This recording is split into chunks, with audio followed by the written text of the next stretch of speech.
Good afternoon, Guyana, and thank you for joining us for another edition of Recount Update. My name is Hugh Todd, and today we have joining us Ms. Priya Manickchand, who is a former minister, parliamentarian, and attorney at law, and currently she is a national candidate for the People's Progressive Party Civic. Thank you, Priya, for joining us this afternoon. Hi, Hugh. Thanks for having me. This is day 21 of the recount, and we are observing the process with much interest. And our aim is to be able to brief the people of Guyana, to give them what the facts are, the accuracy of the recount, and how to debunk some of the false narrative coming from primarily the APNU AFC camp. Now, of much concern is the pace at which we're moving at. We're at day 21. We have another few days to go, which would amount to the 25 days timeline. Day 22, sorry. So we have 3 more days to go. Sorry about that. You know about the ideology of the PNC-led coalition government. They focus a lot on party paramountcy, and we can see how they've moved their operatives around at this crucial time. Looking at the COVID task force and how it is stacked heavily with politicians. To what extent do you think that the PNC is using party paramountcy to stymie the process at GECOM? You know, Hugh, the PNC as a political party has a history of using the concept of party paramountcy to suppress and oppress the people of this country. Yes. And we're seeing it in full force here. Full force, we're seeing it in election 2020. The usage of, first of all, even before the election, the heavy and unacceptable, much commented on usage of state resources to do party work, to do campaigning for the political party that was competing in elections against everyone else. And then using party machinery and intermixing it so much with national state machinery such as GECOM that you often couldn't tell the difference. And we're seeing here what should be a national response, a patriotic response, a bipartisan response to what is a health crisis across the world that is hitting Guyana and will hit us particularly harder simply because we're a developing country and we have less facilities, health personnel, and everything else. They're using that pandemic to, and you're going to see it unfold worse, if there is such a thing as being worse. You're going to see it unfold in the next couple of days, that pandemic is going to be used to do more than slow down and stop and stall the process. I suspect strongly we're going to have reason to complain even stronger about the usage of a pandemic and party loyalists not being professional in their advice and or implementation of policies towards eradicating COVID. Look, you all over the Caribbean, people are opening up now. We had the Prime Minister of Barbados yesterday speaking to the BBC. By the way, that's what legitimate leaders do. They're sought, their comments and their opinions and their policies are sought after. Our president is out in the cold, particularly because people have great difficulty recognizing him as a president. Yes. Because of the fact that you know, he's pretty much foisting himself on this nation and the world right now. And she was talking about trying to open in phases. Trinidad is trying to open in phases. Grenada trying to open in phases. Other CARICOM countries trying to open in phases. Suriname just had a whole election in its whole country during the COVID crisis. Guyana is talking about shutting down again after we shut down once. And I want to bring this to the attention of people. the Guyanese people were very, very compliant. I mean, you always have a delinquent here or there when you have enough people doing anything. But people in that first month of the shutdown were extremely compliant, stayed home, stayed off the streets, stayed out to the stores, Yes, on. But that's true. they just can't eat anymore. If you can't eat any longer, then you have to go out back to work. The construction workers at the back here who are working on the property in my house, behind my house, they were off for the first month, but they have to work now because they got to feed their families. Yes. And there was no help forthcoming from the state, no help forthcoming from the government. So while the ministers take home in salaries and perks more than $100 million a month, they say to our people, we have nothing to give you. The CDC, who was sharing out hampers and so on that they had acquired and collected from the private sector, were stopped by the government, because I think they wanted to starve people into submission. And so now, instead of us opening back up, we're hearing rumors, and I hope they're just rumors, because we are ready to call them out on that. Not only the PPP, we, the people of this country, will not come up with anybody using a health crisis to stymie us, to stifle our voices, to steal our rights from us. And so what you have now is this heavy talk of shutting down and locking down and contracting rather than expanding, like we've seen the rest of the world doing. So let's wait and see how that turns out. Okay, thanks for that, Priya. And if we're concerned about party paramountcy, you have been on the protest recently, observing COVID measures, speaking to the world and to the Guyanese population, asking for the Carter Center to return, to be given permission to return. And the police showed up at that protest and they stopped it. Can we see that movement from the party paramountcy influencing the emergence of a police state? How do you see that? And the importance of Carter Center being here at this critical juncture in our political history? Right. So, you know, we saw throughout, and you can continue to see all across the country, breaches of the very draconian and badly drafted and badly implemented COVID-19 orders. And but we don't see the police being called, and not that quickly, to stop those breaches. So what we saw after the COVID-19 order by Valda Lawrence was enunciated, we saw PNC protesters gathered without masks, without spacing between them, outside the High Court day after day after day. No police was called. Last week and a half, we saw protesters outside of the convention center, unmasked, without spaces. PNC protesters, no police was called. The minute the PPPC had supporters protesting, and here's the irony. What were we protesting? We were protesting the usage or misusage of COVID-19 to lock the Carter Center out, to keep them away from observing this recount. So that was the first misuse of the thing, of the pandemic. And then, while we were protesting that, the second misuse came. The police came very quickly, very forcefully, with way more than they needed to come, less than 20 of us there, arrested and charged persons on that protest. And one person who was not even on the protest, he was just in the vicinity.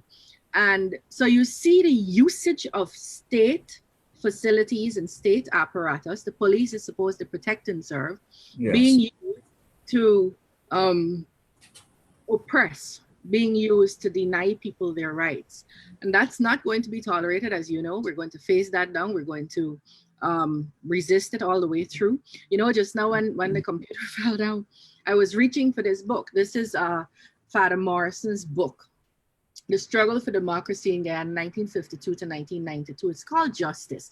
And there's an entire chapter, Hugh, an entire chapter on party paramountcy and how the PNC used and continue to use the state power, state apparatus, not given to them, because in this case it wasn't given to them either. They were rigging elections all the time to oppress people of this country. And so you have party paramountcy. Arnold Rampersad case. That's where somebody was arrested and charged. Paramountcy in the media. You know, Mr. Granger doesn't do any press conferences and so on. When he goes, he tells people you have 2 questions. And he doesn't answer if he doesn't feel like answering. Control of the economy, takeover of trade unions, indoctrination and militarization. Part B, the abuse of the electoral system. The abuse of the electoral system. Fairy tale elections. The referendum to end all referendums. The uses of direct violence. Hugh, this is our story. This was our history. And I am saying today, on behalf of the young people of this country, on behalf of people of my generation, it will not be our story again. We are going to fight this to the end. And you know what is really very pleasing to me is that the PPP is not alone. We're not lonely on this journey. Right here in Canada, the only people who stand alone are the PNC, APNU, AFC. They stand alone. All the other political parties who contested this election are every day giving much effort to resist the continuing and continuous attempt to rig this election in favor of the APNU. So that's locally. Even people amongst the APNU, AFC, Mr. Priya Singh, Dominic Gaskin, the WPA, the Justice for All Party. These are people from their grouping who have said, no. We can put up with this. We're not going to tolerate with your behavior, your attempt to rig. And then we have every single other country in this world. The UN, which is made up of 95 countries. The EU, which is made up of 50-something countries. The OAS, 35 countries. The CARICOM, 15 countries. And then we have individual countries. We have Norway and France and India and ABCE countries. And I mean, you know, so the APNU stands alone. And that is a good place to be when you're trying to do something so very wrong, because nobody's going to support this. But more than people not supporting it, I think what is beautiful about this whole thing, if you can describe anything here as beautiful, is that people are coming out openly, under their own names, not under pseudonyms, not anonymously, coming out openly and saying, you cannot do this, we will not allow it. Yes, thanks, Priya, for that wonderful piece there. Let's go to the recount process. The People's Progressive Party, Civic, along with the other contesting parties, we've been putting out our numbers, the SOPs that we have, official documents, public documents, the SORs, and we're comparing that to Mingo's false declarations. I want you to give the people of Guyana a sense of comfort that we are actually doing the right thing, because the next question I will address, I will want you to show the comparison between them. So I want you to reinforce the process based on the numbers that we're putting out. So Hugh, let's just remember, when everybody goes into the polling place, you have a large number of people in that polling place who never met each other many a times before that morning. So people are meeting together in that polling place to work for the rest of the day as strangers and as adversaries. So the PPP and the PNC are not friends in the polling station. They are there to look after their own interests. The GECOM person is not any of their friends. The policeman is not a friend. And you have more than 12 persons in every polling station who get to see what happens in the polling place. Yes. At the end of poll, one of the measures taken against rigging and against bogus results was that we count the ballots at the place of poll. That started in 1992. When democracy was returned to this country.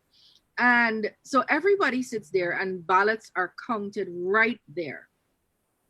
After that night, something called a statement of poll is prepared by the Guyana Elections Commission, the statutory body responsible for elections, and given copies. Copies are then given to political parties who are present, and one by law is pasted and posted in a conspicuous place outside of the polling place.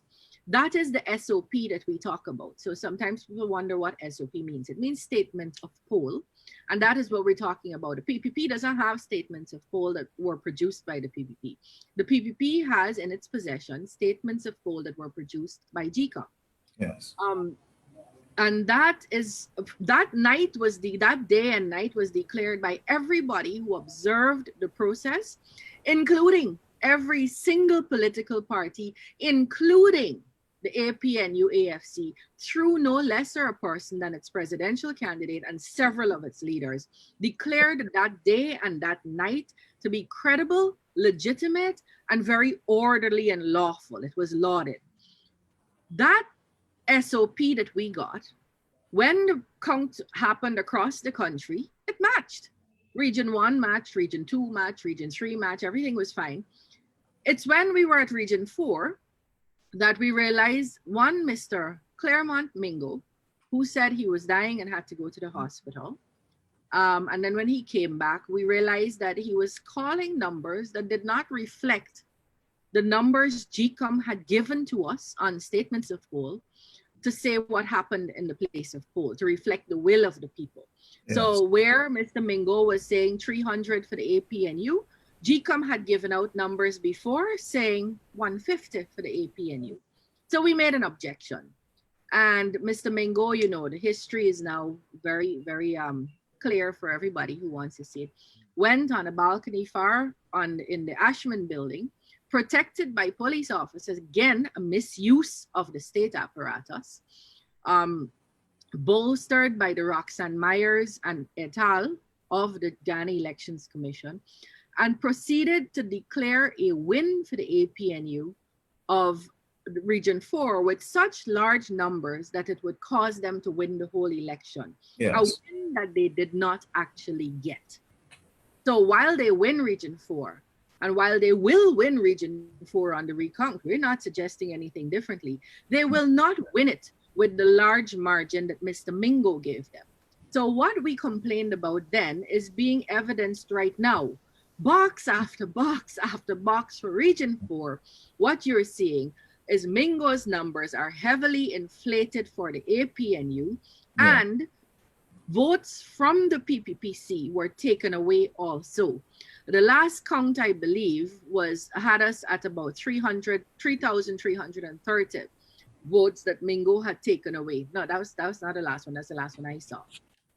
I want to point out to you that nowhere else in the rest of the country is this happening. Across the country, we've seen the recount declaration for Regions 1, 2, and 5. And those match. Those match the night of the election count. The statement of recount matches the statement of poll.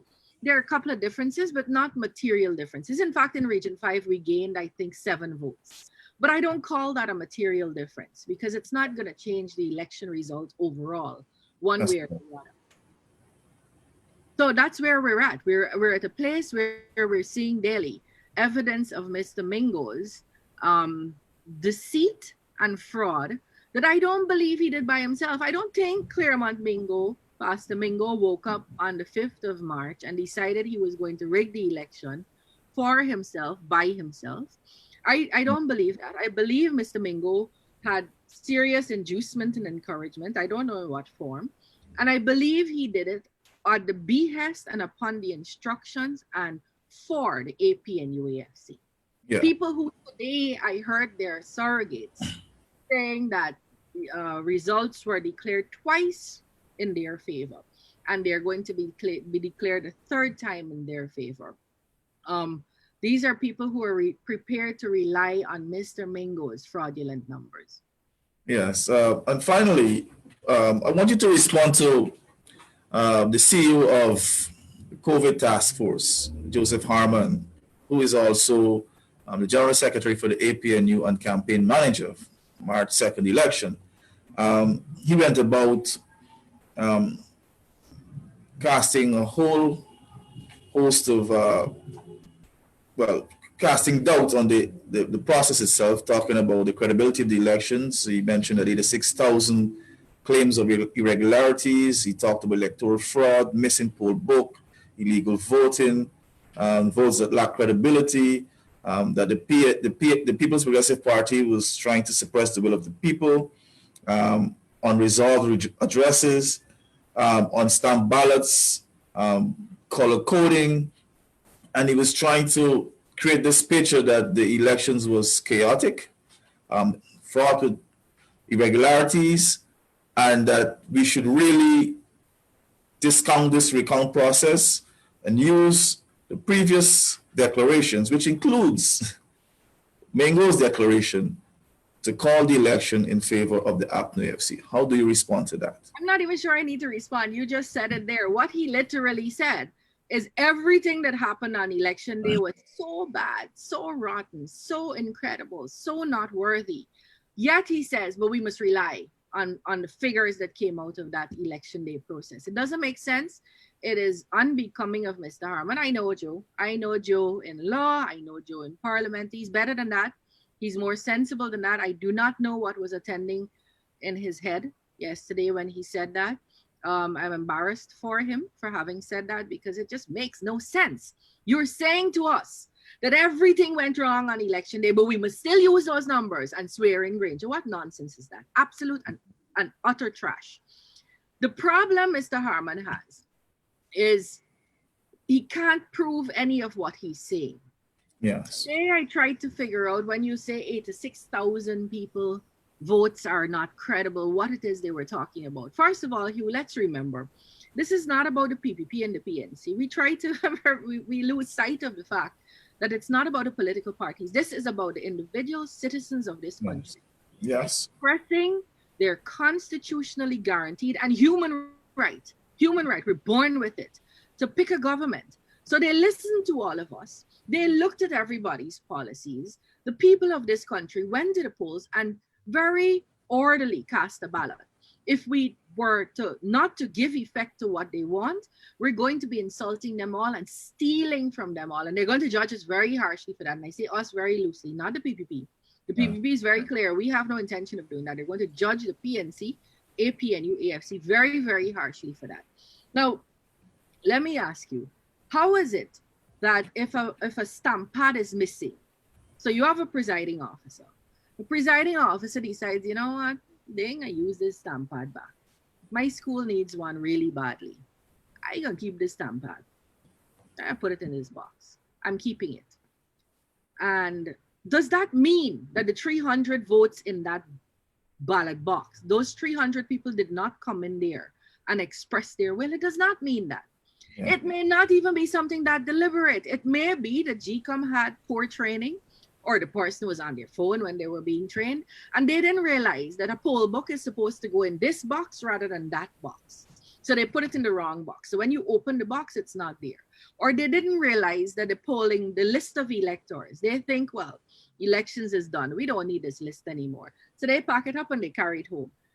Does that take away the fact that 300 people came to that polling place religiously, according to the laws of this country, did what they are supposed to do as civic-minded individuals and cast their ballot? You cannot take away, they did nothing wrong.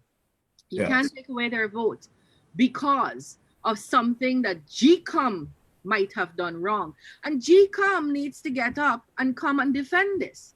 The 6 commissioners and the CEO and the DCEO and Justice Claudette Singh need to come and say what happened there. That's the PPP is not responsible for that. The PPP is as much a victim of any wrongdoing or any mistakes as much as anyone else. And when you put together 2,339 people multiplied by 10, you're going to find people who made mistakes, just like everything else we do in the country.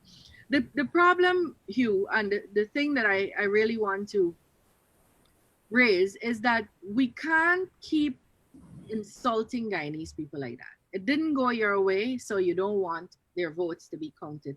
People are not going to tolerate that. But outside of all of that, you're saying to people that, let me remind that the PPP very early on, and this is probably going to be something controversial I say, but I'm going to say it on my own behalf.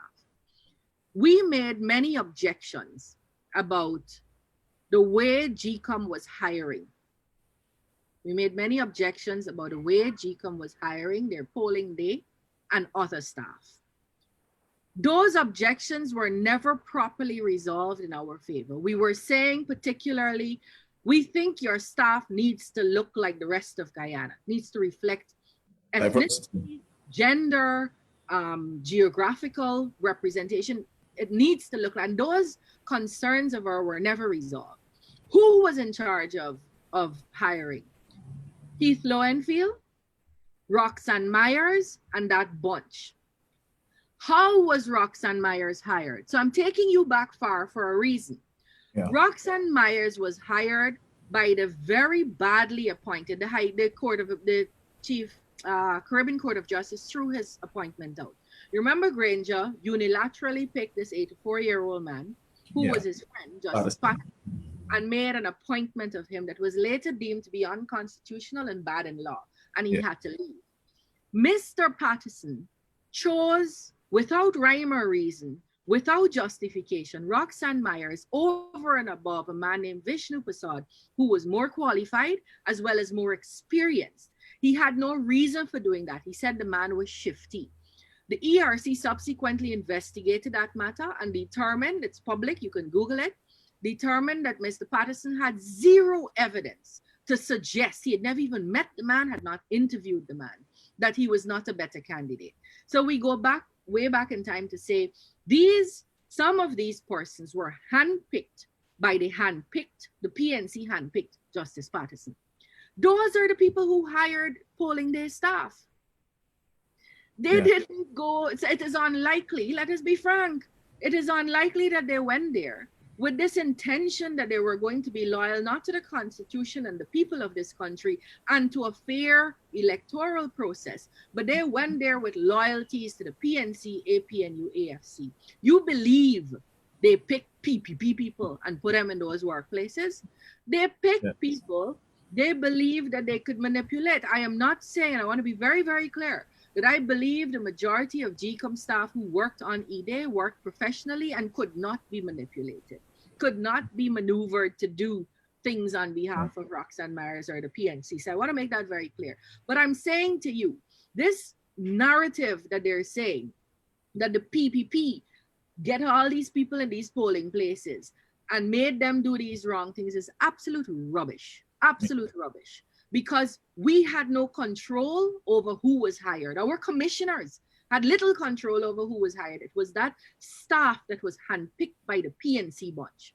Yes. And those people were hired. Now, if mistakes were made, the question always is, because every country in the world, from the mighty United States of America to India to Africa, London, everywhere in the world, there are irregularities at elections. And why is that, Hugh? Not because people are wicked, not because people have malintent that they're going to rig an election, because people make mistakes.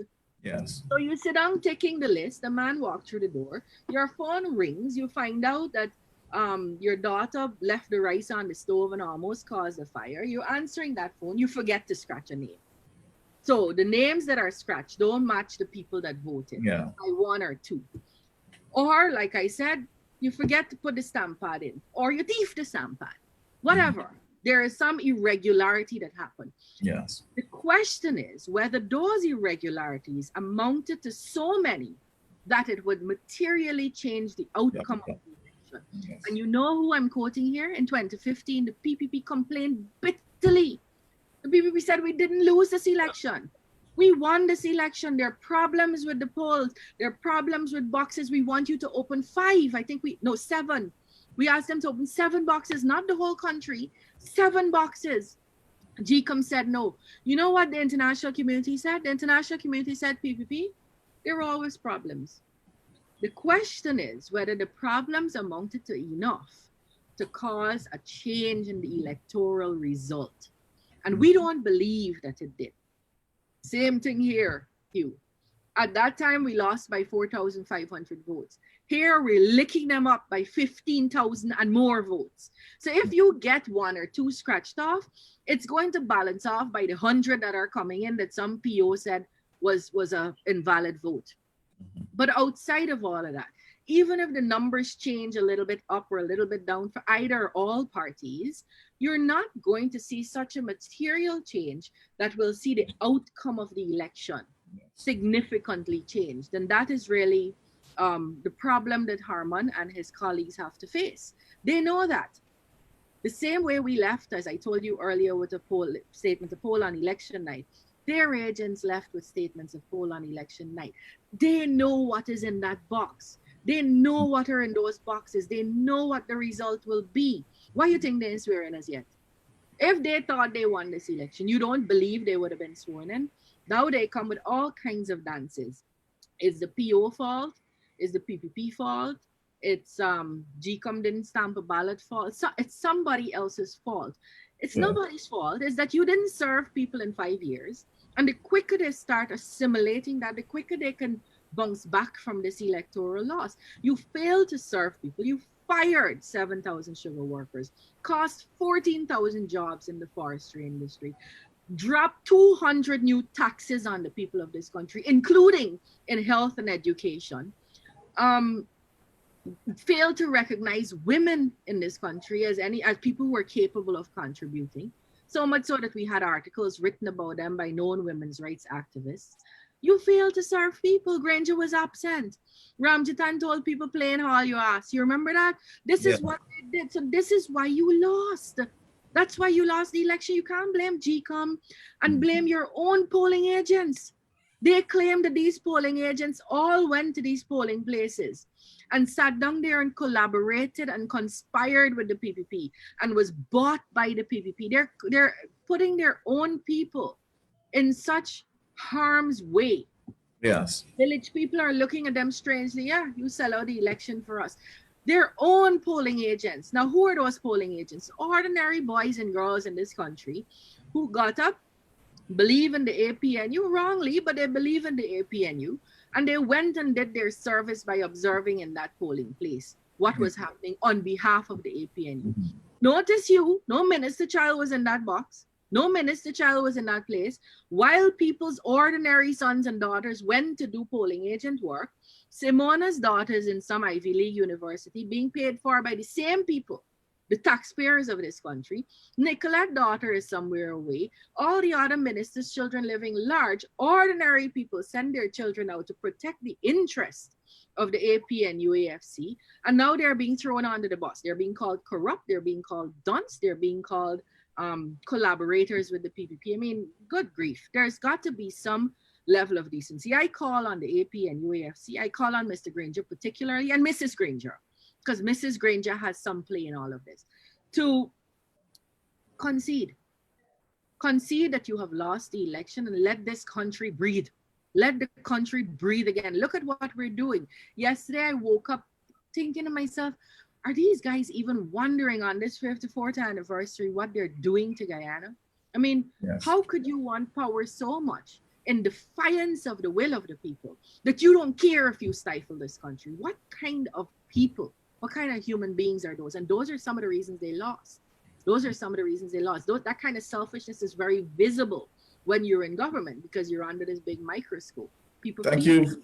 Thank you so much, Priya, for joining us today. It was a very good interaction. I think Guyana is moving forward in the right direction, and your comments and observations and thoughts, I think, should be worth taking on board because it's objective and it speaks to respecting the will of the people. So thank you very much, and I hope that you will be available to join us again as we continue to count down the recount. Your daily service. Thanks a lot.